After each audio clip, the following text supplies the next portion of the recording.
kita juga punya luka di dalam politik ini. Ketika Gus Dur dijatuhkan. Padahal sebagai bapak demokrasi lah katakanlah begitu. Bapak humanisme.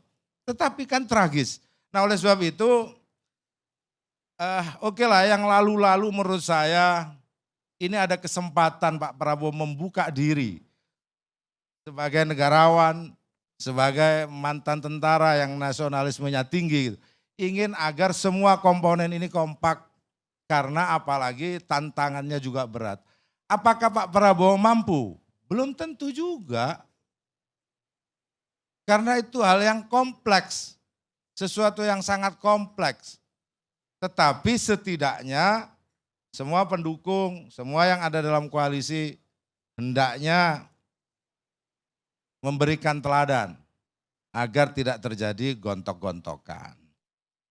Nah kalau isu-isu hari ini kan banyak sekali yang bisa digoreng-goreng.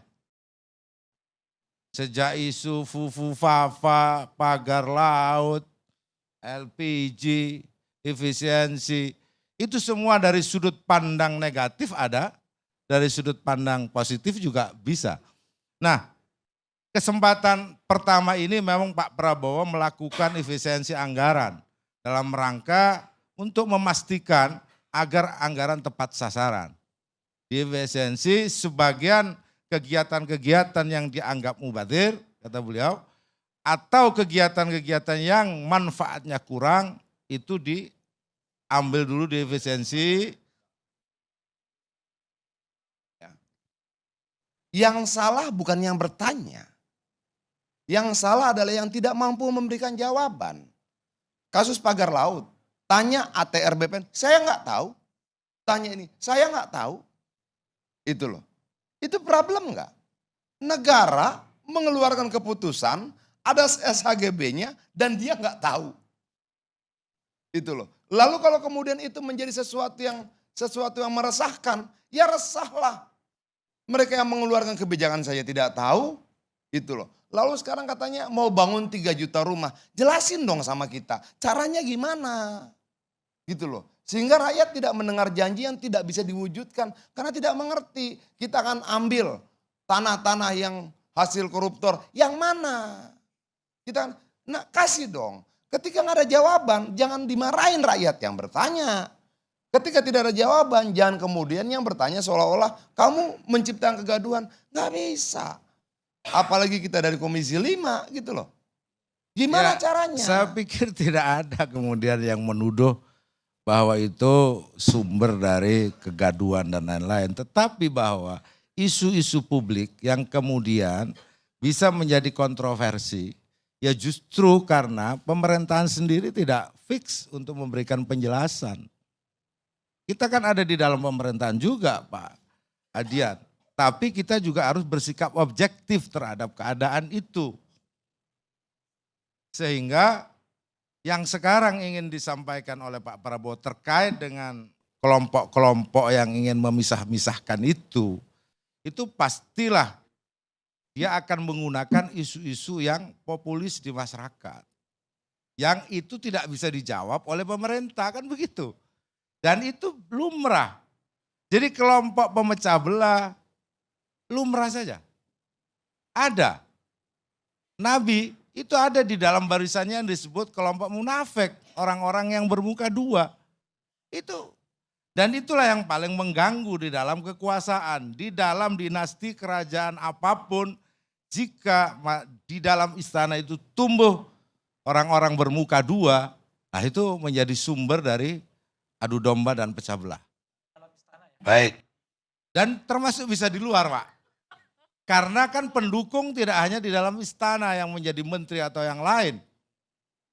Partai punya perangkat sampai ke bawah. Birokrasi juga ada sampai ke bawah. Jadi kalau menurut saya. Secara definisi Bang, adu domba, coba nanti kita buka definisi adu domba dan fitnah. Itu dua hal yang berbeda. Fitnah bisa dilemparkan dari luar, adu domba nggak bisa. Dia harus di dalam. Itu loh. Dia harus begini, aku mau mengadu abang dengan Bang Karni. Oke, aku harus bisa komunikasi sama Bang Karni. Saya mau tanya Bang Adian di luar atau di dalam kekuasaan? Kapan? Hari ini. Kekuasaan eksekutif atau apa? Ya saya mau tanya Bang Adian di dalam atau di luar? Tidak dong, kalau kita bicara kekuasaan itu dalam pengertian eksekutif, saya di luar. Di luar? Ya.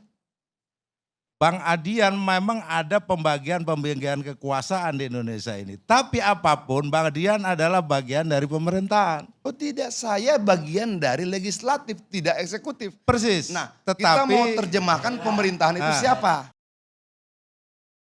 Ya oke.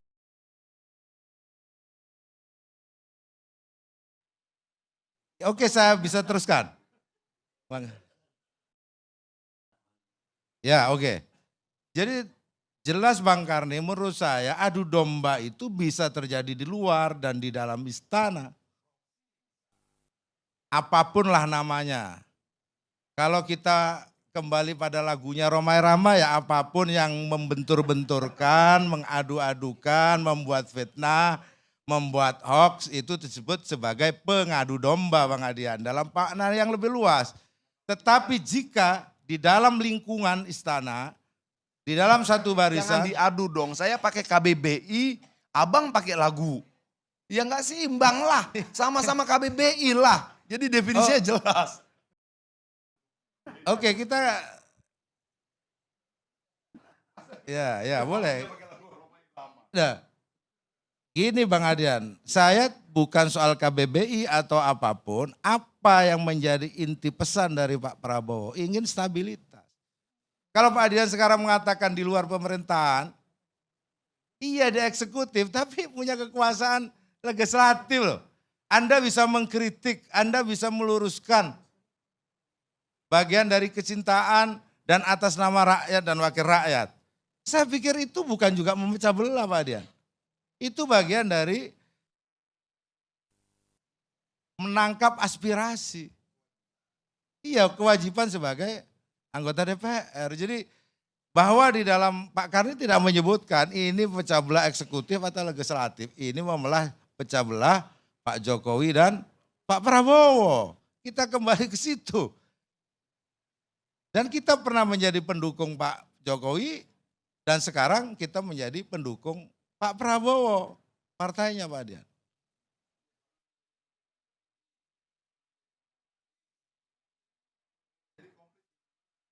Nah, tentu ya Pak Adian pernah menjadi pendukung berat Pak Jokowi, ya kan? Dan semua publik tahu.